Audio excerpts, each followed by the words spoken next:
Welcome back to Backstage. It could be called the ultimate movie about how not to succeed in show business. It begins with a young Bostonian who wants to make his dreams come true, so he goes out to the West Coast to make it big. That's where we sent our Sarah Zapp to get the story.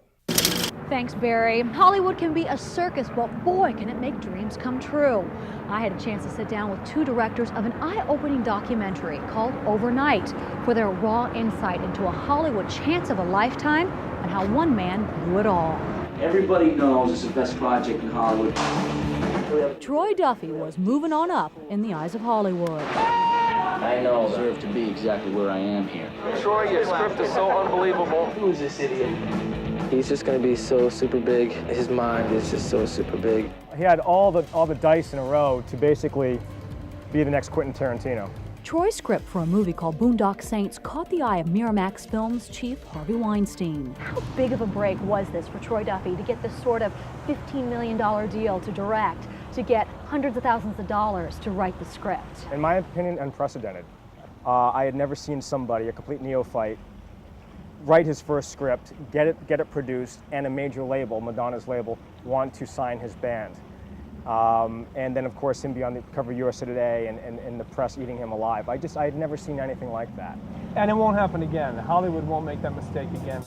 I met up with the directors Tony Montana and Mark Bryan Smith in LA, where they've spent the last 8 years following Troy Duffy and making a documentary about their experience called Overnight. Tony and Mark not only filmed the experience, they lived it as part of Troy's inner circle. Very soon, within months, we saw him becoming somebody that we were actually very disturbed by, and we took a lot of mental abuse during the process. But we had to basically make the decision that we had to continue shooting no matter what. I don't believe you deserve a thing for the work that you have done for this band. You saw opportunity for yourself. That's why you did it. It upsets me to hear you say that we don't deserve anything. Troy started making headlines not only for his script, but his band. Our agents had to turn away record companies right now. All these people want to be involved with me. They want to have long-term relationships with me in music and film. So I'm very happy about that. But the tide started to change as some of Hollywood's power players turned away. What is Harvey doing? The fucking priority project over at Miramax. Harvey brought him out into the public eye, made him a star. Don't sit there and call me a liar when you don't know what you're talking about. Part of being Troy Duffy and had the ego that Troy Duffy had, he had to knock everybody else around him to be bigger than them. Why didn't you pull him aside as friends? Or why didn't somebody else pull him aside as friends and say, hey, you're gonna blow this? Troy was always right. In his mind, and he would be so distasteful that people either walked away or the people who did stay on kept a distance to see what was going to happen. And also, we had to keep shooting. So we had our own agenda for, not butting heads with him too much. An agenda that captured it all. You've been there sometimes with me in meetings with some of the biggest guys in this town, Tony.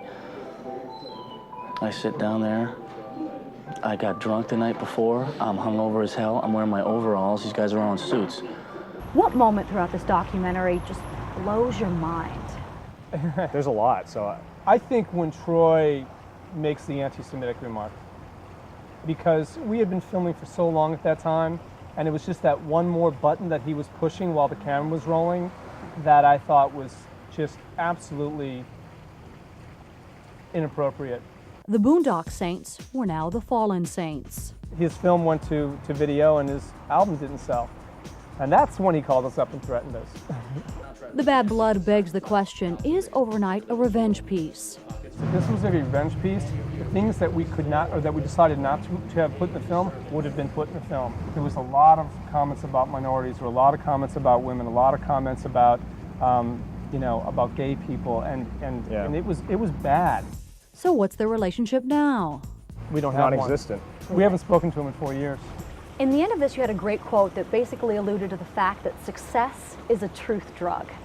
Is that true? Well, because the cliche that everyone thinks about, that people have been so used to saying their entire lives and hearing that about Hollywood, is that fame changes you. And we found out in this situation that it was in fact the opposite, that it brings out who you really are. I can't tell you how many times I heard, oh, I've had this happen to my friends. It always falls through. Be prepared to get your ass kicked. And I still get what I need done. And according to the directors, Troy Duffy has not given any public statements about the documentary, likely hasn't seen it, nor has he given his version. Barry, back to you. Overnight success, it can be a harsh mistress. Overnight, the film is now playing in select theaters in Boston and Philadelphia, opens in Portland, Maine on January 5th, then moves to smaller theaters.